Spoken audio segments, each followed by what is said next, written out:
நமது மாநில தலைவர் இந்த பகுதியில் இருக்க விவசாயிகள், மாணவர்கள், பீடி தொழிலாளர்கள், நெசவு தொழிலாளர்கள், இந்த மாதிரி பொதுமக்களோட பிரச்சனையை பொதுமக்களோட கலந்துரையாடுறதுக்காக மட்டும்தான் மாநில தலைவர் இந்த ஏற்பாடு. நீங்க வரிசைப்படி யாரு மாநில தலைவர்கிட்ட கோரிக்கை வைக்க போறீங்களோ இல்ல பிரச்சனைகளை பேச போறீங்களோ அவங்கள மட்டும் கூப்பிடுவோம். எல்லாரும் ஒத்துழைப்பு கொடுக்கணும்னு அன்போட வேண்டிக்கிறோம். வருகின்ற எல்லாருக்கும் அனைத்து தலைவர்களுக்கும் வருக என்று வரவேற்கிறோம். இந்த என்னுடைய பேர் MS மாடசாமி. நெல்லை தென்காசி விவசாய சங்கத்துடைய ஒருங்கிணைந்த மாவட்டத்துடைய மாவட்ட செயலாளர் பணியாற்றி கொண்டு வருகிறேன். கிட்டத்தட்ட 20 ஆண்டு காலம் பணியாற்றி கொண்டிருக்கிறேன். இந்த இரட்டைகுளம் கால்வாய் திட்டத்தை தொடர்ந்து மாவட்டத்துடைய ஆட்சித்தலைவர்கிட்டையும் சட்டமன்ற உரிமையிட்டும் அதிகாரிட்டையும் அனைத்து அதிகாரிட்டையும் கொடுத்து கொண்டு தான் இருக்கும். இதுவரைக்கும் இந்த கால்வாயை ஆலங்குளம் சட்டமன்ற உறுப்பினர் சின்னத்தம்பி தேவரில் இருந்து இந்த பழனிநாடர் வரை இந்த மனுவை அரசுக்கு கோரிக்கை வைத்து நான் தான் கொடுத்து கொண்டிருக்கோம். ஆனால் நிறைவேறவில்லை. ஒவ்வொரு கட்டத்திலையும் வந்து போய் கொண்டிருக்குது. இப்போது நமது எல்லா தலைவர்களும் இங்கே இருக்கார்கள்.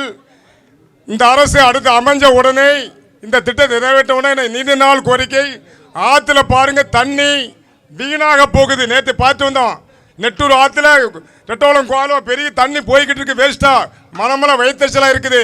இந்த தண்ணி கெங்க கொண்டா போய் கடலில் கலக்குது. இந்த பகுதி விவசாயிகள் சுரண்டை கிழக்க, தேவரகுளத்துக்கு மேற்க, சங்கரகுலிக்கு இங்கே, கடுங்குநேரிக்கு வடக்க செழிப்பு இல்லை, மழை தண்ணி இல்லை, மழையும் பெய்யலை. மிகப்பெரிய வருத்தத்தில் விவசாயிகள்லாம் இருக்க சூழ்நிலை இருக்குது. கிட்டத்தட்ட அந்த காலமே மானூருக்கு குற்றாலத்தில் தண்ணி போய்கிட்டு இருக்கு. இந்த பகுதி கிடைக்கவில்லை. அது ஒரு மிகப்பெரிய குறையாக இருக்குது. அதனால இந்த கோரிக்கை வைத்திருக்கும். இரட்டைகுளம் கால்வாயை உடனே நிறைவேற்ற வேண்டும். நமது மாநில தலைவர் நெல்லை சிங்கம் ஐயா பண்ணையார் அவர்களுக்கும் இந்த கோரிக்கையை இப்போ வைத்து கொண்டு வந்திருக்கிறோம். ஏன்னு சொன்னால் பண்ணையார் ஐயா அவர்கள் அமைச்சராக இருக்கும்போது தமிழ்நாட்டில் 2 கால்நடை மருத்துவமனை, 1 ஒரத்தநாடு, 1 நெல்லை, இப்படி மிகப்பெரிய சாதனை இப்படி திட்டங்கள்லாம் கொண்டு விட தலைவர். இது மறக்க முடியாத சாதனை. மானூரில் யூனியன் ஆபீஸை கட்டி திறந்த அந்த ஒரு தகுதி பெருமை பெற்றவர். நான் ஒன்னா இருந்து கலெக்டர் கருணாகரன் பணியாற்றிய ஆளு. அதுபோல கடைநல்லூரில் நமது தலைவர் மானூர் தாலுகா ஆபீஸ் திறக்கப்பட்ட அன்னைக்கு ஒன்னா நின்று திறந்துட்டோம். அதே மாதிரி பெரிய சாதனைகள்லாம் நெல்லை கொண்டு வந்த தலைவர். அதே மாதிரி நமது அமைச்சர் ஐயா செந்திருப்பாண்டியன் அவருடைய ஆட்சி அவர் அமைச்சராக இருக்கும்போது அங்கே கடைநல்லூர் தாலுகா ஆஃபீஸை திறந்து அன்றும் நான் ஒன்றா சென்றிருந்து கலெக்டர் கருணாகரோட உரையாடிட்டு திறப்பலாக போனவன். அப்படி செஞ்ச சோதனைகள்லாம் என்னென்ன திட்டங்களோ அத்தனை திட்டங்களும் செஞ்ச தலைவர்கள். அதனுடைய செல்வாக்கு தான் நமது ராஜா முரளி ராஜா அவர்கள் அங்கே அந்த தொகுதியில் செல்லப்பிள்ளையாக பணியாற்றி கொண்டு வருகிறார்கள். உழைப்பு அப்படி. அதே மாதிரி நமது சட்டமன்றத்துடைய முன்னாள் அண்ணாச்சி மோகன்தாஸ் பாண்டே அவர்களும் மக்களை அப்படி சந்திச்சு கொண்டு எந்த குறைனாலும் மதிப்பு மரியாதை பேசக்கூடிய தலைவர். இங்கே வந்திருக்க அனைவரும் அதே மாதிரி நம்ம அண்ணாச்சி நம்ம அச்சங்கொண்டாம் தலைவர் அவங்களும் நமக்கு ரொம்ப சிறப்பாக மக்களை சந்திக்கக்கூடிய எல்லாருக்கும் நல்ல ஒரு கோரிக்கை, நல்ல சந்தர்ப்பம் பஞ்சிருக்கு. இந்த பகுதி விவசாயிகளை நலன் கருதி இந்த இரட்டைகுளம் கால்வாயை இந்த கூட்டத்து சார்பாக இங்க இருக்க தலைவர் அனைவரும் நமது மாவட்ட தலைவர் ஆனந்த் ஐயசாமி கிட்டத்தட்ட MP ஆகக்கூடிய ஆளு. நாங்களும் ஆவலோடு எதிர்பார்த்தோம். சிறிய நெடுகளை மாறி போச்சு, பரவாயில்ல, எதிர்காலம் இருக்கு. அவங்க அண்ணன் மனோகரன் தங்கமான ஆளு. நாங்கள் அவங்களையும் வீரசாமி காலேஜில் சந்தித்து பேசியிருக்கேன். அந்த மாதிரி ஆட்களும் நல்ல ஆட்கள். நமது சரவணமலை முரியாப்பாண்டியன் அவர்கள் சிறப்பாக இந்த ஏற்பாடு செய்து இந்த அளவுக்கு ஊத்துமலையிலே இவ்வளவு பெரிய செலவு செய்து நாங்களும் அன்புராஜும் கிட்டத்தட்ட 20 ஆண்டு காலத்துக்கு மேலே பணியாற்றுனதா இந்த பகுதியிலே தொடர்ந்து அன்புராஜ் அவர்கள் இந்த கால்வாக்கில் கை காசு போட்டு செலவு பண்ணி கொண்டிருந்த ஆளு. டாக்டர் உழைச்ச தொழில் டாக்டர் மிகவும் சொல்றேன். நம்ம டாக்டர் மாதிரி ஒரு சேவை செய்தவர் தமிழ்நாட்டில் யாரும் இல்லை. ஏன்னு சொன்னால் இங்கேருந்து யார் போனாலும் அவர் ரூபா கொடுத்தா வாங்கி கூட கொடுக்கட்டாலும் வழிக்கு பணம் கொடுத்து அனுப்பக்கூடிய தலைவர். இறைவன் அவருக்கு ஆஞ்சநேயர் பல அதிகம். அதனால் இறைவன் அவருக்கு இன்னும் ஆயுசு நீடிக்க வேண்டும், மக்களை காப்பாற்றுவர். அதனால் இங்கே அணியும் பேச வேண்டியிருக்கு. நம்ம இந்த இரட்டைகுளம் கால்வாய் திட்டத்தை பற்றி நான் சிறப்பாக எனக்கு அண்ணாச்சி முத்துப்பாண்டி அவர்கள் தொலைபேசியில் பேசி பண்ணையாற்று இந்த கருத்தை சொல்ல சொன்னார்கள். இந்த பகுதி மக்கள் சார்பாக நீங்கள் கால்வாயை இரட்டைகுளம் கால்வாய் வெட்டி கொடுக்கணும், எந்த காரணம் கொண்டும்.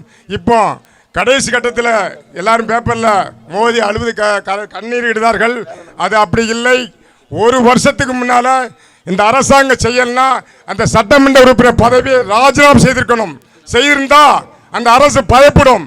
ஏன் செய்யவில்லை? இப்ப அழுது என்ன புண்ணியம்? இந்த பகுதி மக்கள் ஏமாற்றப்பட்டவர்கள்.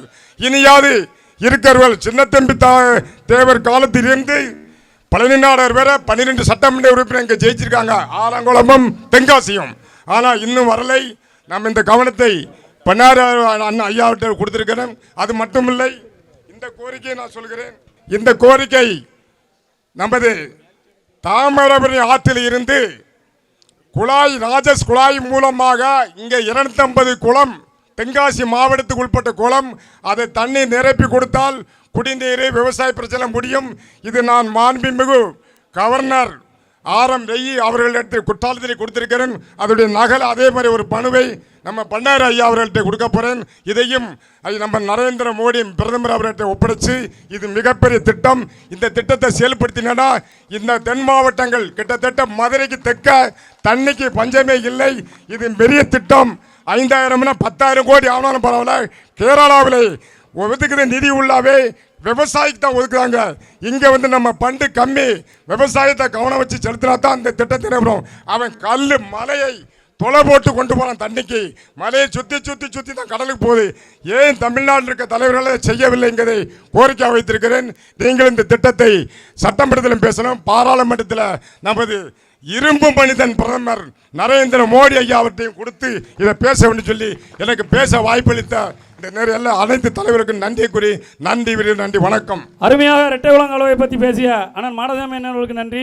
அடுத்த கோரிக்கையாக நமது கடையநல்லூரிலிருந்து ஊத்துமலை 31 கிலோமீட்டர் வழியாக பாப்பன் கால்வாய் நமது தூர்வாரமும் ஆக்கிரமிப்பு அகற்றப்பட்டுள்ளது. அட்டைகுளம் கால்வாய் இது 148 குக்கிராமங்களை சார்ந்த ஒரு 4 லட்சம் பேர் பயன்பெறக்கூடிய மிகப்பெரிய 67 ஆண்டுகளாக வறட்சியில் வானம் பார்த்த பூமியாக இந்த ஊத்துமலை பகுதி உள்ளது. இது கீழக்கலங்கல் பஞ்சாயத்து பிரசிடென்ட் அண்ணன் சந்திரசேகர் அவர்கள் தலைவர் முன்னிலையில் கோரிக்கையாக வைக்கிறார்கள். சுழன்றும் ஊர் பின்னது உலகம், அதனால் உழன்றும் உள்ளவே தலை என்பார். வரப்புயர நீர் உயரும், நீர் உயர நெல் உயரும், நெல் உயர குடி உயர்வான், குடி உயர்ந்தால் தான் இந்த கோன் உயரும் என்ற பல முதுமுறைக்கு ஏற்ப இன்று விவசாயம் மிகவும் நலிவடைந்திருக்கின்றது. அதன் அடிப்படையில் எல்லாரும் இன்று இரட்டைகுளம் கால்வாய் திட்டத்தை பற்றி தான் நீங்கள் பேசுகின்றீர்கள். ஆனால் அதை விட முக்கியமான திட்டம் எங்கள் பகுதியில் இருக்கிற கற்பார் நதியுடைய திட்டம். கற்பார் நதியிலிருந்து சுமார் 36 கிலோமீட்டருக்கு பயணம் செய்யக்கூடிய பகுதி அனைத்தும் இன்று மிகப்பெரிய ஒரு வறட்சி பகுதியாக இருக்குது. அது மட்டும் இல்லாமல் பார்த்தீங்கன்னா அன்பிற்குரிய சட்டமன்ற உறுப்பினர் கடையில் சுற்று அண்ணாச்சி வந்திருக்கிறாங்க. ஏன்னா அந்த பகுதியில் பிரச்சனை என்னென்னு கேட்டிங்கன்னா, அந்த கற்பா நதி ஆரம்பிக்கக்கூடிய இடம் கடையநல்லூர் சட்டமன்றம், அது பாயக்கூடிய இடம் சங்கரங்கோயில் சட்டமன்றம், அதன் பரவாக பயன்பெறக்கூடிய இடம் தென்காசி சட்டமன்றம், கடைசியாக கலக்கக்கூடிய பகுதி வந்து ஆலங்குளம் சட்டமன்றம். ஆக இந்த 4 சட்டமன்ற உறுப்பினர்கள் சேர்ந்தால் தான் இந்த பகுதியை முழுவதும் வளப்படுத்த முடியும். இது மிகப்பெரிய ஒரு கோரிக்கை, எங்கள் பகுதியோட மிகப்பெரிய கோரிக்கை. இந்த பகுதியில் கிட்டத்தட்ட 148 கிராம மக்கள் இதில் பயன்பெறுவாங்க. கிட்டத்தட்ட 36 கிலோமீட்டருக்கு மேலே அதை பயணம் செய்யணும். 52 குளங்களுக்கு மேலே நிறைஞ்சி செஞ்சு தான் வரணும். ஆனால் நீர்நிலை மேலாண்மை சட்டம் என்ன சொல்லணும்னு சொன்னீங்கன்னா, ஒரு கடைமடை பகுதிக்கு நீரை விட்டுட்டு தான் அதற்கு மேல் பகுதிக்கு தண்ணி கொடுக்கணும். ஆனால் இன்றைக்கி என்ன நடக்குதுன்னு கேட்டிங்கன்னா, மேல் பகுதி நிறைஞ்சிட்டு கடைமடை பகுதி எங்களுக்கு வந்து நிறையவே இல்லை. இந்த நேற்று முதற்கொண்டு அருவாத்தட்டியிலிருந்து உள்ள தண்ணி வந்து அருவாத்திட்டியில், அதாவது கற்பானையிலிருந்து உருவாக்கப்பட்ட அணை வந்து அருவாத்திட்டி அணை வழியாக மீண்டும் அட்டகுளத்தில் திரும்பி மீண்டும் செண்பக கால்வாய் வழியாக தாமிரபரணி தான் கலக்குது. ஆனால் அதே தண்ணியை பாப்பான் கால்வாய் மூலமாக வெளியிட்டாங்கன்னா கிட்டத்தட்ட வீரசகாமணி, குலசேரமங்கலம், ஈச்சந்தா, கீழக்கலங்கல், ஊத்துமலை, மேலக்கலங்கல், கரிசல் குளம், அதன் பின்பாக இதே உள்ள வெள்ளோடை வழியாக மீண்டும் சிற்றாத்தில் கலந்துக்கிறோம். ஆக இந்த கற்பாநதியில் உள்ள தண்ணி வந்து வடக்கு பக்கமாக திறந்து விட்டோம்னா இத்தனை கிராமங்களை வளப்படுத்தி மீண்டும் வந்து சிற்றாத்தில் கலக்கும். அதனால் இந்த ஒரு மிகப்பெரிய கோரிக்கை. 4 சட்டமன்ற உறுப்பினர்களும் இதை பேசணும். கடந்த நம்முடைய 2001-2006 நம்முடைய எம்எல்ஏ இருந்த சரத்குமார் அண்ணாச்சி மட்டும்தான் இதை பற்றி பேசினாங்க. அதுக்கப்புறம் யாரும் பேசலை. இரட்டைகுளம் கால்வாய் திட்டம் நிச்சயமாக வேண்டும், அதில் எந்த மாற்று கருத்தும் இல்லை. அதே போல் எங்களுடைய கற்பாநீதி திட்டத்தையும் நிச்சயமாக நீங்கள் நிறைவேற்றி தந்தால் எங்கள் பகுதி முழுவதும் வளம் பெற்று மீண்டும் சிற்றாத்தில் கலக்குங்கிற எங்களுடைய கோரிக்கையை நான் வச்சுக்கிறேன். அது மட்டும் இல்லாமல் நான் ஊராட்சி மன்ற தலைவராக இருக்கிறதுனால ஒரு முக்கியமான கோரிக்கை, இப்போ வந்து எஸ்எஃப்சி அதாவது மத்திய நிதிக்குழு மானியம் சரி, மாநில நிதிக்குழு மானியம் சரி, 2011 மக்கள் தொகை அடிப்படையில் தான் எங்களுக்கு மானியம் வழங்கப்படுகிறது. ஆனால் இன்றைக்கு வந்து மக்கள் தொகை அதிகமாக இருக்குது. அது மட்டும் இல்லாமல் நிறைய பகுதிகள் விரிவடைஞ்சிருக்கு. அடிப்படை கட்டமைப்பு வசதிகளை வசதிப்படுத்துறதுக்காக எங்களுக்கு 2025 மக்கள் தொகை அடிப்படையில் மானியம் வழங்க நீங்கள் மாண்புமிகு நம்முடைய பஞ்சாயத்து துறை அமைச்சரை சந்தித்து நீங்கள் கோரிக்கை வைக்கணும். அடுத்து இந்த பகுதியில் வந்து முழுக்க வானம் பார்த்த பகுதி இல்லை, இது கொடுக்கல. 2011 மக்கள் தொகை அடிப்படையில் தான் இன்ன வரைக்கும் எங்களுக்கு ஊராட்சி மன்றங்களுக்கு மானியம் வழங்கப்படுது. இல்லை அந்த மாதிரி இல்லை பண்ணி தான் பண்ணணும். இருந்தாலும் இது இப்போ ஆரம்பிச்சா தான் ஒரு 5 வருடங்களாக நடக்கும். அதனால தான் உங்கள்கிட்ட நான் கோரிக்கை வைக்கிறேன். அடுத்து பார்த்திங்கன்னா எங்கள் பகுதி முழுவதும் கிட்டத்தட்ட முழுக்க வறட்சி பகுதி. ஒன்று பீடி சுத்து இருக்கும், அதில் என்ன விவசாயம் இருக்கும். அதை விட்டாச்சுன்னா இன்றைக்கி பார்த்திங்கன்னா MGNRGS திட்டம் வந்து நம்ம ஊரில் இப்போதைக்கு வந்து வேலைகள் வந்து குறைவாக வழங்கப்படுகிறது. ஊராட்சி மன்ற தலைவர் சார்பில் நான் உங்களை கோரிக்கையாக வைக்கிறேன். நிச்சயமாக MGNRGS திட்டத்தை கொஞ்சம் நம்ம எங்கள் பகுதிக்கு கொஞ்சம் விரிவுபடுத்தணும். அதே நேரத்தில் அதிகமாக பணி வழங்கணும் அப்படின்னு நான் உங்கள்கிட்ட கோரிக்கையாக வைக்கிறேன். மிக்க நன்றி, வாய்ப்பு கொடுத்ததுக்கு நன்றி. இந்த கூட்டத்தை மிக சிறப்பாக ஏற்பாடு செய்த அத்தனை பேருக்கும், குறிப்பாக என்னுடைய தம்பி மேலக்கலங்கல் சரவணேல் முருகா அவர்களுக்கும் மிக்க நன்றி. வாய்ப்பு கொடுத்ததுக்கு நன்றி. கருப்பாநிதி திட்டத்தை நிச்சயமாக நிறைவேற்றி தருவீங்கிற நம்பிக்கையோடு இந்த மனுவை உங்கள்கிட்ட அளிக்கிறேன். நன்றி. சந்தோஷம் அண்ணே, அருமையான கோரிக்கை. அண்ணன் நிறைவேற்றி தருவாங்க.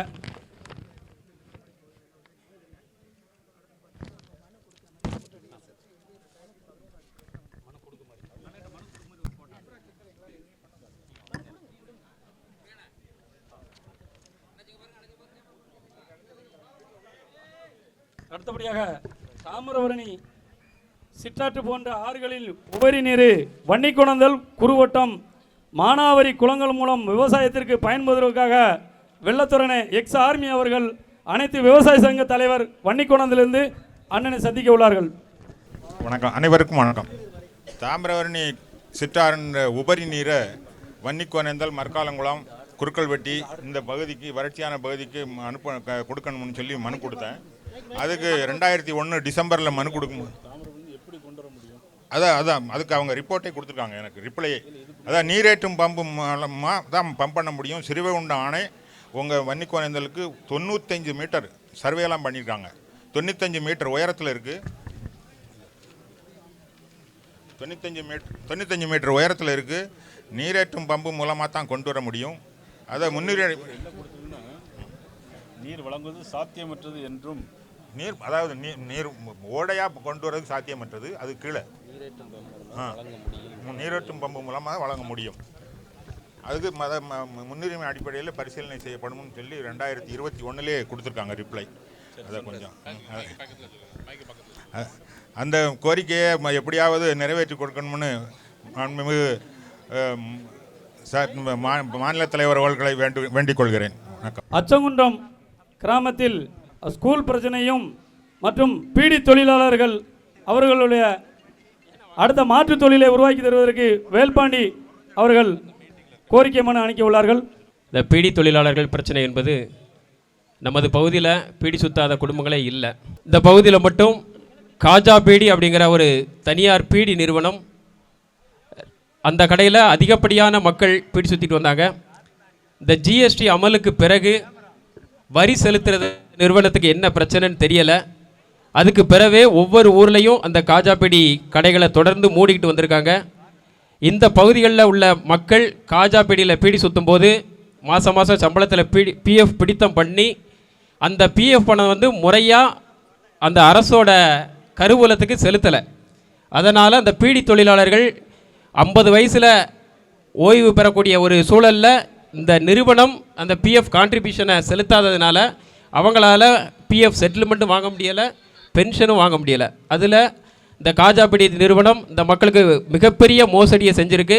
அந்த நிறுவனத்தை போய் நம்ம கேட்டோம்னா முறையான பதில் கிடையாது. அவங்க அலக்கழிக்கிறாங்களே தவிர அந்த மக்களுக்கு உண்டான PF கட்டணும், பென்ஷன் வாங்கி கொடுக்கணும், செட்டில்மெண்ட்டை கொடுக்கணுங்கிற கவனம் இல்லை. அதனால் மாநில தலைவர் அவர்கள் அந்த தனியார் நிறுவனத்தின் மேல் விசாரணை நடவடிக்கை எடுத்து அந்த மக்களுக்கு பென்ஷன் PF செட்டில்மெண்ட் வாங்கி கொடுக்கணும். அடுத்ததாக இதிலிருந்து சரியாக 7 கிலோமீட்டர் தொலைவில் அச்சங்குண்டம் கிராமம். கடந்த 2 வருஷமாக அச்சங்குண்டம்னாலே தமிழ்நாடுக்கே தெரியும் அங்கே என்ன பிரச்சனை நடக்கு, அதுக்கு காரணம் யார், அந்த பிரச்சனைகள்லாம் நம்ம விரிவாக பேச வேண்டிய அவசியம் இல்லை. இப்போ அந்த மக்களுடைய ஒரே கோரிக்கை, அந்த பகுதியில் 6000 குடும்பங்கள் வசிக்கி கிட்டத்தட்ட அந்த கிராமத்தில் மட்டும் 1000 குழந்தைகள் பள்ளி குழந்தைகளாக இருக்கிறாங்க. அதுலேயும் 250 சின்ன குழந்தைகள் 1 5ஆம் வகுப்பு படிக்கக்கூடிய 250 குழந்தைகள் உள்ளூரில் இருக்கிற அந்த உதவி பெறும் பள்ளியில் படிக்க விருப்பம் இல்லாமல் அவங்க தினசரி பக்கத்தில் 5 கிலோமீட்டர் தொலைவில் இருக்கக்கூடிய விகே புதூர் அரசு பள்ளியில் போய் படிச்சுக்கிட்டு இருக்காங்க. இப்போ இன்னும் இதுவரை மொத்தமே 10க்கும் குறைவான மாணவர்களை கொண்டு தான் அந்த அரசு உதவி பெறும் பள்ளி இயங்கிக்கிட்டு இருக்குது. ஆனால் அந்த பள்ளியில் இந்த மக்களுக்கு விருப்பம் இல்லை போய் படிக்கிறதுக்கு. அதனால் இந்த வருஷம் 1ஆப்பு சேர்க்கணுன்னா கூட அந்த குழந்தையை கொண்டு போய் விகே புதூர் பள்ளி அரசு பள்ளியில் தான் சேர்த்துட்டு இருக்காங்க. கடந்த 2 வருஷமாக அந்த அரசு பள்ளிக்காண்டி அந்த மக்கள் பல்வேறு கட்ட போராட்டங்களை நடத்தியிருக்காங்க. கிட்டத்தட்ட 1 வருட காலம் அந்த காவல்துறையோட அடக்குமுறையை சந்திச்சிருக்காங்க.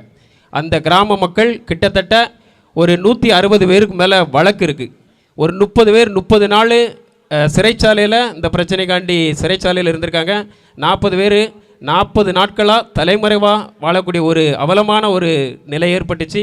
உச்சநீதிமன்றம் வரை இந்த பிரச்சனை சென்றிருக்கு.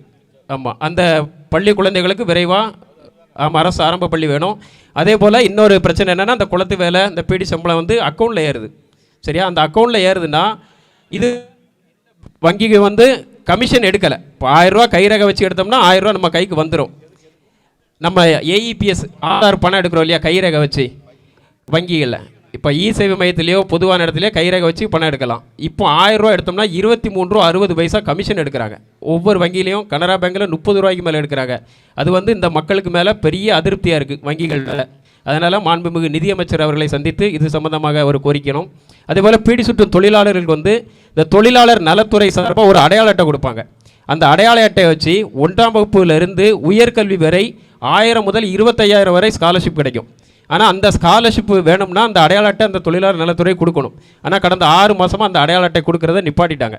அது என்ன காரணம்னு தெரியலை. அதிகாரிகள் கிட்ட கேட்டால் எங்களுக்கு மேலேருந்து எந்த உத்தரவும் வரல. இல்லை, மத்திய தொழிலாளர், ஆமாம், மத்திய தொழிலாளர் நல வாரியத்திலேருந்து எங்களுக்கு எந்த இன்ஸ்ட்ரக்ஷனும் வரல. அதனால் அந்த கார்டு கொடுக்க முடியாதுன்னு சொல்லியிருக்காங்க. அந்த பிரச்சனையும் நீங்கள் கவனம் கொடுத்து இந்த பீடி தொழிலாளருக்கு அடையாள அட்டை கொடுத்து அவங்களுக்கு அந்த ஸ்காலர்ஷிப் 1000 முதல் 25,000 வரை வாங்கி தருமாறு உங்களை பணிவோடு கேட்கக்கூடிய. நன்றி, வணக்கம். இதோட நமக்கு பீடி தொழிலாளர்கள் இன்னொரு கோரிக்கை என்ன கொடுத்துருக்காங்கன்னா, இங்கே கிட்டத்தட்ட 50,000 தொழிலாளர்கள் இருக்காங்க. அவங்களுக்கு ஒரு இஎஸ்ஐ ஹாஸ்பிட்டல் வேணும் அப்படிங்கிற ஒரு கோரிக்கையும் எடுத்துருக்குறாங்க. எல்லோரும் திருநெல்வேலிக்கு போக வேண்டியிருக்கு. நம்ம மாவட்டத்தில் ஒரு இஎஸ்ஐ ஹாஸ்பிட்டல் வேணும் அப்படின்னு கேட்டுருக்குறாங்க.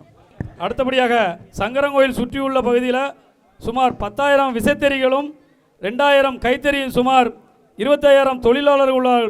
இப்பகுதி சவுளி பூங்கா அமைக்க வேண்டி சங்கரலிங்கம் அவர்கள் சந்திக்க உள்ளார். சங்கரங்கோயில். அனைவருக்கும் வணக்கம். அதாவது உயிரினும் மேலானது வந்து மானம்.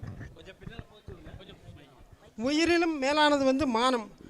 அதாவது நமக்கு வந்து எப்படின்னா, இப்போ வந்து கொஞ்ச நேரமாக பசியை தாங்கலாம், ஆனால் வேக்குதுன்னு சொல்லிட்டு நம்ம வந்து எந்த ஆடையே இல்லாமல் எதுவுமே இருக்க முடியாது, கொஞ்ச நேரம் கூட இருக்க முடியாது. அப்படிப்பட்ட மானம் காக்கக்கூடிய தொழில்னு சொன்னால் நெசவு தொழில் தான். அந்த நெசவு தொழிலை பண்ணக்கூடியவங்களுடைய பிரச்சனைகள் என்ன அப்படிங்கிறத நம்ம சொல்கிறோம். அதாவது எப்படின்னா, மின்சார கட்டணம்ங்கிறது வந்து 1000 யூனிட் வந்து ஃப்ரீயாக கொடுக்குறாங்க. ஆனால் 2 மாதத்துக்கு ஒரு முறை வந்து கணக்கீடு செய்கிறதுனால அவங்களால வந்து அந்த 1000 யூனிட்டை தாண்டி தான் வந்து போக வேண்டியிருக்கு. அப்போ என்ன ஆகுதுனாக்க, இதை வந்து நம்ம 1 மாதத்துக்கு ஒரு முறை வந்து மின்சார கட்டணத்தை வந்து கணக்கீடு செய்யணும்னு சொல்லி கேட்டுக்கிறோம். இரண்டாவது என்ன அப்படின்னு சொன்னால், அதாவது வந்து முத்ரா கடன், கொரோனா காலத்தில் வந்து முத்ரா கடன் வந்து இது பண்ணியிருந்தாங்க. ஆனால் கொரோனா காலத்தில் 1.5 வருஷமாக வந்து யாருக்குமே சரியான வேலை வாய்ப்பு பண்ண முடியல. ஆமாம், அதனால் வந்து அந்த முத்ரா கடனை தள்ளுபடி பண்ணணும். அரசே நேரடியாக கொள்முதல் செஞ்சு நூலை வந்து கொள்முதல் செஞ்சு மானிய விலையில் வந்து நெசவாளர்களுக்கு கொடுக்கணும். அதுக்கப்புறம் பார்த்தீங்கன்னா, ஜவுளி பூங்கா வந்து அமைக்கிறோம்னு சொல்லியிருந்தாங்க. நம்ம உழவர் சந்தை மாதிரி இவங்க உற்பத்தி பண்ண ஜவுளியை இவங்களே வந்து நேரடியாக வந்து மக்களுக்கு விற்பனை செய்யணும். அதுக்கு ஜவுளி பூங்கா வந்து அமைச்சு கொடுக்கணும். அதுக்கப்புறமா பார்த்தீங்கன்னாக்க, ஒவ்வொரு வருஷமும் கூலி பிரச்சனை வருது. இப்போ கூட வந்து பார்த்திங்கன்னா 16% கூலியை 10 தான் கொடுத்துருக்காங்க. ஆனால் வந்து கையெழுத்து வாங்கிட்டாங்க. ஆனால் இன்னும் 6% கொடுக்கல. இந்த வருஷமே முடிய போகுது. அப்படிப்பட்ட கூலி பிரச்சனையினால் வேலைநிறுத்தம் ஏற்படுது. அந்த வேலைநிறுத்தத்தில் வந்து 2 மாதத்துக்கு மேலே வேலைநிறுத்தம் ஏற்பட்டுனா, அதாவது இந்த கூலி பிரச்சனைகளில் பார்த்தீங்கன்னா இங்கே வந்து வருஷம் வந்து 2 மாதம் 3 மாத காலம் வந்து வேலைநிறுத்தம் ஏற்பட்டு அதனால் வந்து பார்த்தீங்கன்னா நெசவாளர்கள் ரொம்ப கஷ்டப்படுதாங்க.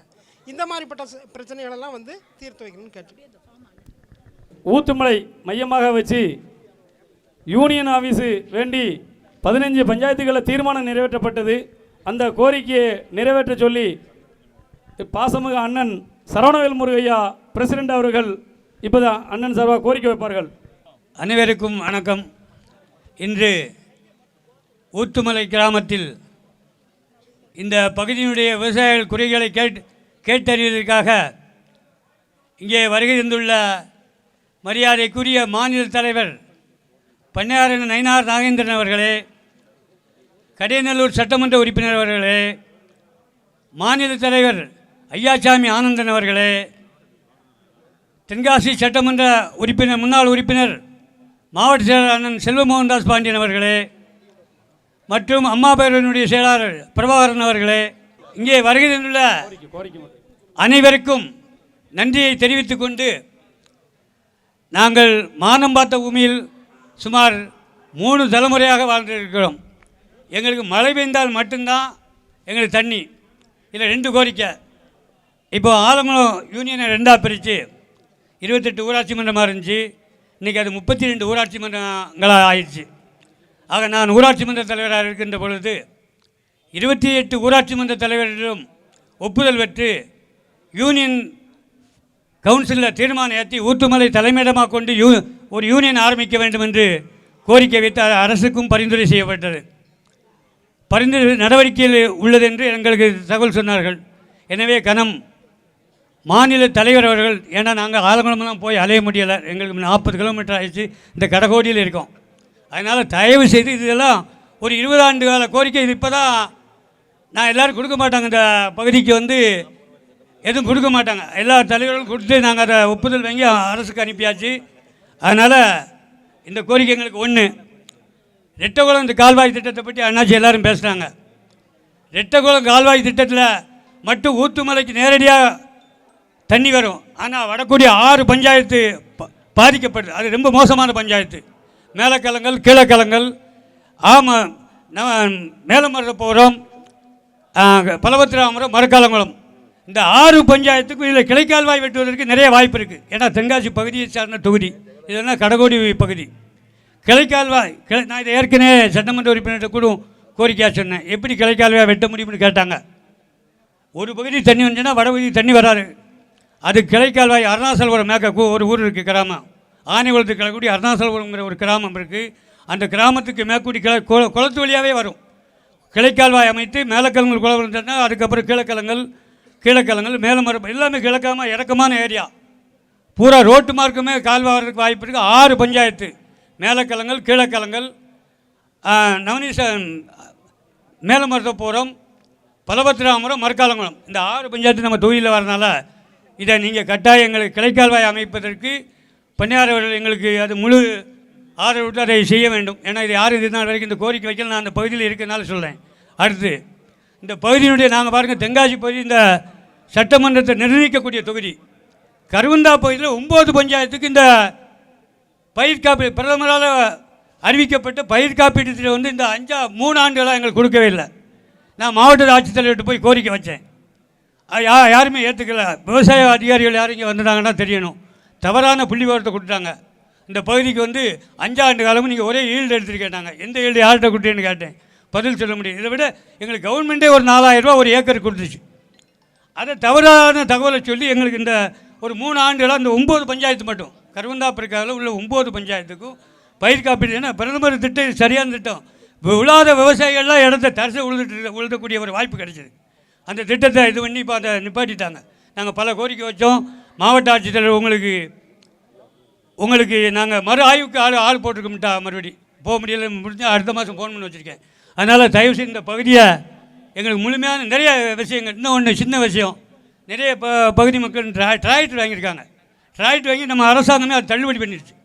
தள்ளுபடி பண்ணதில் அந்த பேங்கில் போய் அந்த பத்திரத்தையே வாங்க முடியலை.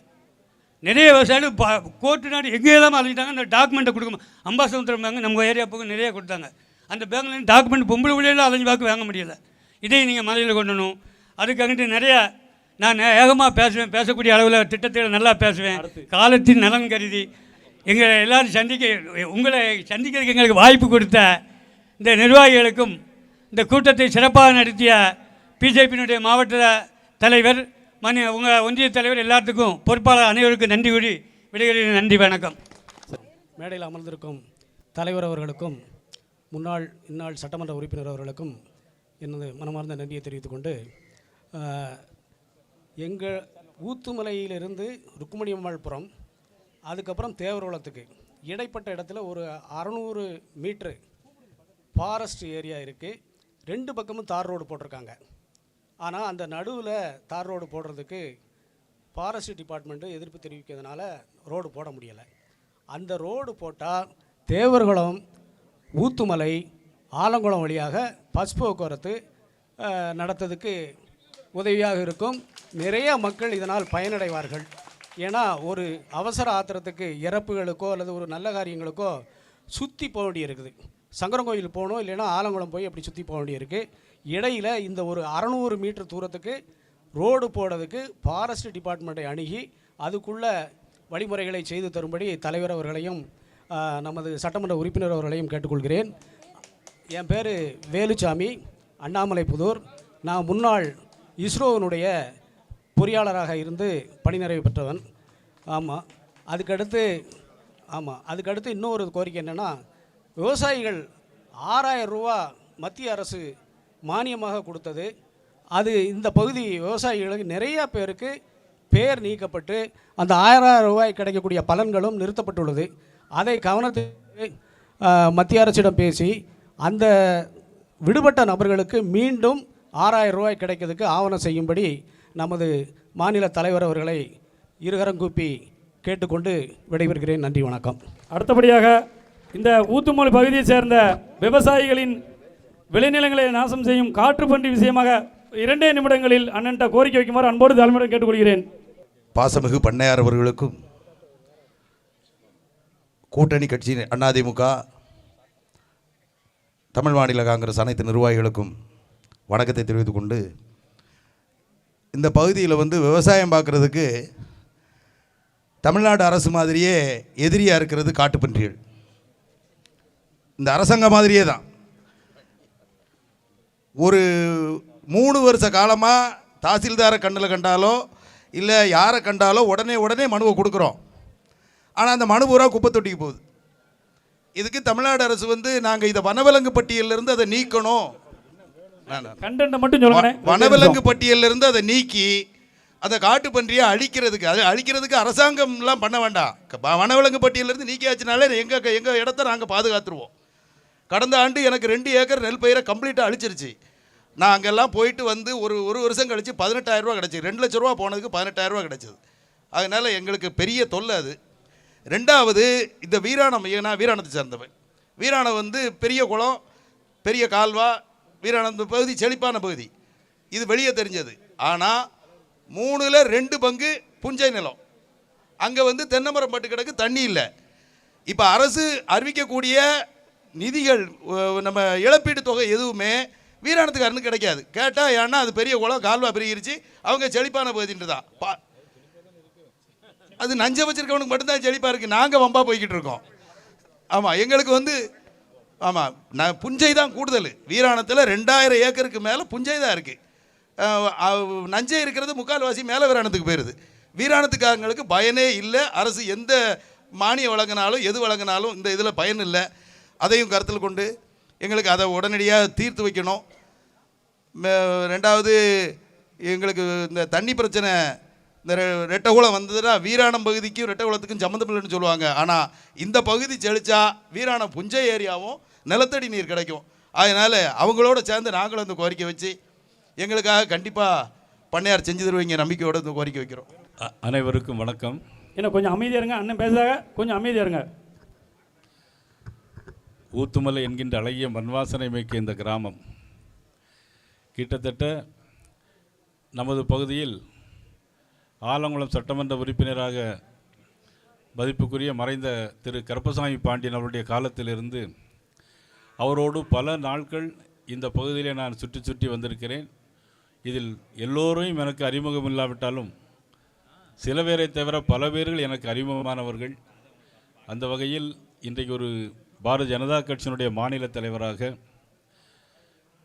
தமிழகம் தலைநிமிர தமிழரின் எழுச்சி பயணம் என்கின்ற தலைப்பில் நான் வட மாவட்டம் முழுவதும் போய் வந்தாலும் கூட நேற்று முதன்முறையாக நமது தென்றல் வீசுகின்ற தென்காசி பகுதியிலிருந்து அந்த நிகழ்வை முடித்துவிட்டு இன்றைக்கு உங்களையெல்லாம் சந்திக்கின்ற ஒரு அரிய வாய்ப்பினை பெற்றமைக்கு உண்மையிலே நான் இறைவனுக்கு எனது மனமார்ந்த நன்றியை தெரிவித்துக் கொள்கிறேன்.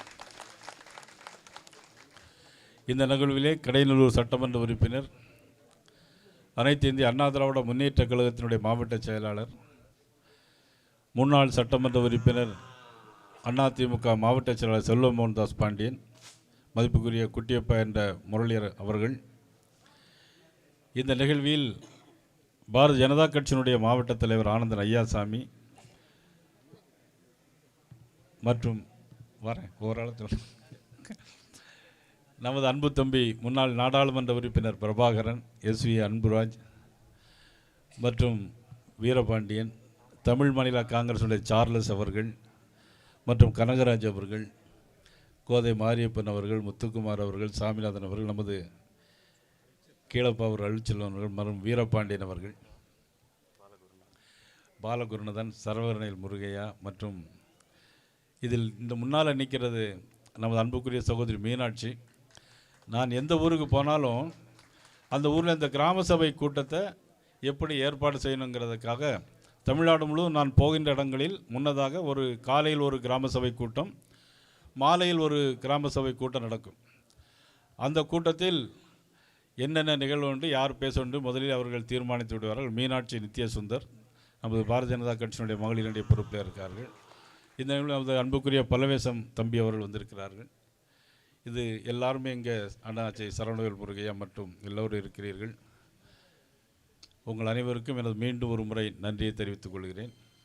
முதல்ல இந்த பகுதியில் இருக்கிற மிகப்பெரிய ஒரு பிரச்சனை நமது இரட்டைக்குளம் கால்வாய். அண்ணாச்சி மாடசாமி அண்ணாச்சி பேசினாங்க, இரட்டைக்குளம் கால்வாய் இது வெகு நாட்களாக கிடப்பிலே போடப்பட்டிருக்கிறது. நமது செல்வ மோகன்தாஸ் அவர்களோட கடந்த முறை அவர் சட்டமன்ற உறுப்பினராக இருக்கும்போது சட்டமன்றத்திலே இந்த இரட்டைக்குளம் கால்வாயை பற்றி அவர் பேசியது எனக்கு நன்றாக நினைவிருக்கிறது. இங்கே தான் இருக்கிறார் செல்வ மோகன்தாஸ் பாண்டியன் அவர்கள். ஆக இந்த பகுதியில் 1967ஆம் ஆண்டு பெருந்தலைவர் காமராஜரால் அது அடிக்கல் நாட்டப்பட்டது என்று நான் நினைக்கிறேன். அந்த சமயம் கிட்டத்தட்ட இந்த பகுதியில் மழை வெள்ளம் வரும்போதெல்லாம் 155 DMC தண்ணீர் வீணாக கடலிலே கலக்கிறது. அந்த தண்ணீரை பயன்படுத்த வேண்டும் என்று தான் இன்றைக்கி சொல்லியிருக்கிறாங்க. அதே மாதிரி நமது கண்டிப்பாக வருகிற ஆட்சி இது உடனடியாக இன்னும் 3.5 மாதம்தான் இருக்குது. இப்பொழுது நடைபெற்று கொண்டிருக்கிற திராவிட முன்னேற்ற கழக அரசு, நமது மதிப்புக்குரிய ஸ்டாலின் அவருடைய தலைமையிலே நடைபெறுகின்ற அரசு, நான் அரசை இந்த கிராம சபை கூட்டத்தில் ஒரு அரசாங்கத்தை குறை சொல்லக்கூடாது. இது எல்லா மக்கள் வந்திருப்பாங்க, எல்லா கட்சியும் சேர்ந்து வந்திருப்பாங்க. அதனால் ஒரு தனிப்பட்ட அரசையோ நபரையோ நான் பொதுவாக குறை சொல்வது இல்லை. இருந்தால் கூட திமுக தேர்தல் அறிக்கையிலே இதை சொல்லியிருக்கிறார்கள். இந்த பகுதி மக்கள் நன்றாக உணர வேண்டும். இந்த பகுதி சுற்றுப்பட்டு கிராமத்தில் எல்லாரும் உணர வேண்டிய ஒரே விஷயம், திமுக தேர்தல் அறிக்கையிலே இந்த இரட்டைக்குளம் கால்வாயை பற்றி அறிவித்திருக்கிறார்கள். ஆனால் இதுவரைக்கும் எந்த முயற்சியும் அவர்கள் எடுக்கவில்லை. ஆனால் அண்ணன் வெள்ளத்துறை அவர்கள் பேசும்போது கூட வன்னி குழந்தைகளுக்கு தண்ணி வேண்டும் என்று ஸ்ரீவேண்டத்திலிருந்து தண்ணி எடுக்க வேண்டும் சொல்லியிருக்கிறாங்க. அது எந்த வகையில் சாத்தியம் என்று சொல்ல முடியாது. ஏன்னா ஏற்கனவே நம்ம தாமிரபரணி கோரையாறு திட்டத்திலிருந்து மானூருக்கு தண்ணி கொண்டு வருவதற்காக ஏற்கனவே ஃபீஸிபிலிட்டி ஸ்டடி, அதற்கான ஆய்வுகள்லாம் மேற்பண்ணி பார்த்ததில் கூட இன்னும் அதுவும் கிடப்பிலே போட்டிருக்கிறது இந்த அரசு. ஆக இந்த தண்ணீரை பொறுத்த மட்டிலும் குடிநீர் ஊற்று மலைங்கிற பேர் தான் இருக்க தவிர அங்கே தண்ணி எங்கேயுமே ஊற்று எடுத்து வந்ததுமாக எனக்கு தெரியலை. அதனால் கண்டிப்பாக வரக்கூடிய காலத்தில் இப்போ நாங்கள் எல்லோருமே சட்டமன்ற உறுப்பினராக அமைச்சர்களாக வருவதற்கான வாய்ப்புகள் உங்களால் முடிந்தால் ஏற்படும். அந்த சமயத்தில் உங்களுக்கு நிச்சயமாக நான் இப்பொழுது வந்து போனது மாதிரி நிச்சயமாக நாங்கள் எல்லோருமே வந்திருந்து இந்த இரட்டைக்குளம் கால்வாய் திட்டத்திற்கு எங்களால் முடிந்த உதவியை அல்லது கண்டிப்பாக செய்வதற்கு முயற்சி செய்வோம். இதையெல்லாம் செய்வதற்கு நிதி வேண்டும். நம்மளுடைய அரசாங்கத்தில் இப்போ நிதி கிடையாது. எல்லா வீட்டுக்கும் 1000 ரூபா கொடுக்குறேன்னு சொல்கிறாங்க. 1000 ரூபா பாதி பேருக்கு வருது, பாதி பேருக்கு வருதா இல்லையாங்கிறது தெரியாது. ஆனால் அந்த அரசாங்கம் நடத்துவதற்கு காசு கிடையாது. ஆனால் இப்பொழுது அடுத்தால நம்ம தேசிய ஜனநாயக கூட்டணி, அண்ணன் எடப்பாடியார், அதிமுக, நம்ம பாரதிய ஜனதா கட்சி, தமிழ் மாநில காங்கிரஸ் எல்லாம் சேர்ந்து வரும்னு வச்சுக்கோங்க. மத்திய அரசுலேருந்து நிதியை வாங்குறது ரொம்ப ஈஸி. நமக்கு சந்திரசேகர் கூட அங்கே பேசினாங்க. சந்திரசேகர் பேசினார். இப்போ அதாவது 2011ஆம் ஆண்டு மக்கள் தொகை கணக்கெடுப்பின்படி தான் இப்பொழுது எல்லோருக்குமே நிதி வழங்கப்படுகிறது ஊராட்சி ஒன்றியங்களுக்கு அப்படின்னு சொல்லியிருக்காங்க. ஆக அதாவது உடனடியாக மக்கள் கணக்கு எடுத்து இப்பொழுது உள்ள மக்கள் கணக்கெடுப்படி எல்லா யூனியன்களுக்கும் மானியம் வழங்கப்படும். யூனியனை கூட 2ஆக பிரிக்கணும்னு அண்ணாச்சி சரவேலு முருகையோட சொல்லியிருக்கிறாங்க. அதையும் கண்டிப்பாக முயற்சி செய்து நிச்சயமாக இந்த யூனியனை 2ஆக பிரிப்பதற்கும் நாங்கள் கண்டிப்பாக முயற்சி செய்வோம். வேல்பாண்டி அவர்கள் பேசும்போது சொன்னாங்க, வேல்பாண்டி காஜா பீடியிலேருந்து பணம் வரல, பிஎஃப் பணம் வரல அப்படின்னாங்க. ஆனால் மற்ற கம்பெனிக்கு பீடிக்கெலாம் வருது அப்படின்னு சொல்லியிருக்கிறாங்க. அதை கண்டிப்பாக நிச்சயமாக பார்த்து, நான் திருநெல்வேலி டவுனில் தான் அந்த காஜா பீடி இருக்குது. நான் இன்றைக்கே அல்ல நாளைக்கே பார்த்து பேசி ஏன் கொடுக்கல அப்படிங்கிறத நான் இன்றைக்கே அவங்கள்ட்ட நேரடியாக நான் கேட்டுறேன். கேட்டு அதற்கான தகவலை வேல்பாண்டியனுடைய உங்களுடையும் நான் நிச்சயமாக சொல்வதற்கு முயற்சிக்கிறேன். அது மாதிரி பீடி சுத்தும் தொழிலாளர்களுக்கு எல்லோருக்கும் அந்த காச நோய் ஏற்படும். இந்த பக்கம் ஆலங்குளம் பகுதி முழுக்க பீடி சுத்தும் தொழிலாளர் அதிகமாக இருக்கிறாங்க. ஆனால் திருநெல்வேலி வண்ணார்பேட்டையில் இஎஸ்ஐ ஹாஸ்பிட்டல் இருக்குது. நல்ல நவீனமான முறையில் நவீன கருவிகளுடன் நாங்கள் இருக்கிறது. போகிறதுக்கு உங்களுக்கு நேரம் காலம் ஏற்படுங்கிறதுனால ஆனந்தன் ஐயாசாமி கூட சொன்னார், தென்காசியிலேயே மாவட்டம் பிரித்திருக்கிறது. ஆக எங்கள் மாவட்டத்தின் தலைநகரில் கூட அந்த இஎஸ்ஐ ஹாஸ்பிட்டல் வரணும்னு கேட்டிருக்கிறாங்க. நிச்சயம் இருக்கா? இந்த பகுதிக்கு வேணும்னு கேட்டிருக்கிறீங்க. ஒரு ஓபி வேணும், ஆனால் ஆஸ்பத்திரி கட்ட முடியாது. ஆனால் நிச்சயமாக ஆமாம் ஓபி அல்லது அந்த பகுதியில் இங்கே கிராமத்திற்கு அவங்களுக்கு வேலை செய்வதற்கு எந்த அளவுக்கு முடியுங்கிறத கண்டிப்பாக பார்த்து அதற்கான உதவிகளை நான் கண்டிப்பாக நிச்சயமாக செய்து வருவோம் என்பது நேரத்தில் தெரிவித்துக்கொண்டு, சங்கரங்கோயிலில் கைத்தறி நெசவு நம்ம அண்ணாச்சி சங்கரலிங்கம் அவர்கள் சொன்னாங்க, ஒவ்வொரு ஆண்டும் கூலி உயர்வுக்கு மாவட்ட ஆட்சித்தலைவரிடம் போய் பார்த்து பேசி அதனுடைய உயர்வை உயர்த்த வேண்டியிருக்குன்னு சொல்லியிருக்காங்க. அது உண்மையிலே ஒரு கஷ்டமான விஷயம். ஆனால் மித்ரா லோன் தள்ளுபடி செய்யணும் அப்படின்னு சொல்லியிருக்காங்க. அது வட்டி ஏற்கனவே கிடையாது மித்ரா வங்கிக்கு. அதனால் தள்ளுபடி எப்படி செய்ய முடியும் என்பதை அது உடனடியாக செய்ய முடியாது என்று நான் நினைக்கிறேன். இருந்தாலும் சம்பந்தப்பட்ட அதிகாரிகளிடம் வங்கி அதிகாரிகளிடம் பேசி எந்த அளவு பண்ண முடியும் என்கிறதையும் நிச்சயமாக அதற்கான கருத்துக்களை ஆய்ந்து அதற்கான நடவடிக்கைகளும் நிச்சயமாக நாங்கள் ஏற்பாடு செய்துள்ளோம் என்பதை நேரத்தில் தெரிவித்துக்கொண்டு, மகளிர்களும் மனு கொடுத்துருக்காங்க. அது சங்கரங்கோயில் தானே நீங்கள் கொடுத்துருக்கீங்க? அதுவும் காஜா பீடி, அது நான் சொல்லிட்டேன், காஜா பீடின்னு சொல்லி. எது? அதான் பிஎஃப் நிலுவையில் இருக்குது தானே காஜா பீடி. அதை கண்டிப்பாக நான் அச்சங்குன்றம் வேல்பாண்டி தானே பேசினார். அச்சங்குன்றம் ஸ்கூலில் பள்ளிக்கூடத்தை பொறுத்த மட்டிலும் அது ஒரு என்னென்னா, நானே இன்றைக்கு கல்வி அமைச்சராக இருக்கக்கூடிய மகேஷ் பொய்யாமொழியிட்ட நானே நேரடியாக பேசினேன். கலெக்டர்கிட்ட பேசினோம். எஜுகேஷனுடைய சீஃப் டைரக்டர்கிட்ட பேசினோம், சென்னைக்கு பேசினோம். அதில் நமது கடலூர் எம்எல்ஏ அவர்களும் செல்வமோகன் தாஸ் பாண்டியனும் என்கிட்ட நேரடியாக சொன்னாங்க. அதனுடைய அடிப்படையில் நான் பேசினேன், சென்னையில் பேசினேன். ஆனால் கல்வி அமைச்சர் சிறுவும் அதில் செவி சாய்க்கவில்லை. அதற்கு காரணம் அது மத சம்பந்தப்பட்ட பிரச்சனை, நான் ஓப்பனாக சொல்லப்போனால். ஆனால் இந்த பள்ளிக்கூட பிள்ளைகள் அங்கே போய் படிக்க முடியாத ஒரு சூழ்நிலை ஏற்பட்டிருக்கிறது. அதை நாம் இப்பொழுது ஒன்றும் செய்ய முடியாது. ஆட்சி மாற்றம் ஏற்பட்ட உடனடியாகவே அச்சங்குன்றம் கிராமத்திற்கு அந்த பள்ளிக்கூடங்களுக்கு அந்த பிள்ளைகளுக்கு தேவையான உதவியை நிச்சயமாக செய்து உடைய நடவடிக்கை எடுப்போம் என்பதை இந்த நேரத்தில் நான் தெரிவித்துக் கொள்கிறேன். கிட்டத்தட்ட எல்லா கோரிக்கைகளையும் நான்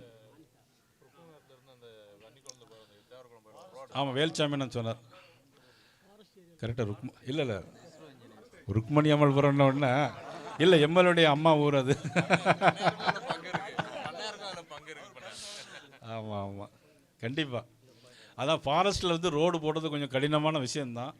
இருந்தாலும் அதில் கொஞ்சம் ரோடெல்லாம் சரி பண்ணி பஸ்ஸு போக்குவரத்துக்கு ஏற்பாடு செய்யலாம். ஆனாலும் முடிஞ்சால் நம் ஃபாரஸ்ட்டுக்கு போடுவதற்கும் முயற்சி செய்வோம். இல்லை என்று சொன்னாலும் கூட அதிலே வந்து அந்த ரோடை சரி பண்ணி பஸ் போக்குவரத்துக்கு ஏற்பாடு நிச்சயமாக நாங்கள் செய்தருவோம் என்பது நேரத்தில் நான் உங்களை எல்லாம் பணிவோடு கேட்டுக்கொண்டு, இவ்வளவு நேரம் 2:30 மணி ஆனாலும் சாப்பிடாமல் எல்லோரும் வந்து இருந்து எதுவும் நம்ம வீட்டு பிள்ளை நம்ம ஆட்கள்லாம் வந்திருக்கிறாங்க அப்படிங்கிற உணர்வோடு வந்திருக்கிறீங்க. ஏன்னா அதிமுக காலத்தில் வந்து நாங்கள் ஒரு தாய்க்குளம் கருப்புசாமி, உத்தமிதாஸ் இவங்கெல்லாம் அவங்க பெரிய பாடி கார்ட்ஸ் மாதிரி இருப்பாங்க இந்த ஏரியாவில். அந்த மாதிரி சமயத்தில் நம்ம முருகேசன் தம்பி முருகேசன் கூட இங்கே இருப்பார் நினைக்கிறேன். முருகேசன் உள்பட இந்த பகுதியில் எல்லோருமே எனக்கு வேண்டியவர்கள், நண்பர்கள்.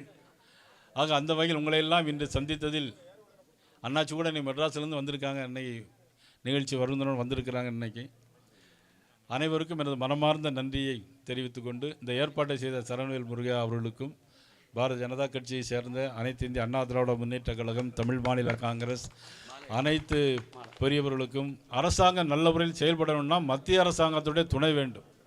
இப்பொழுது மத்திய அரசாங்கம் இருக்கிறது.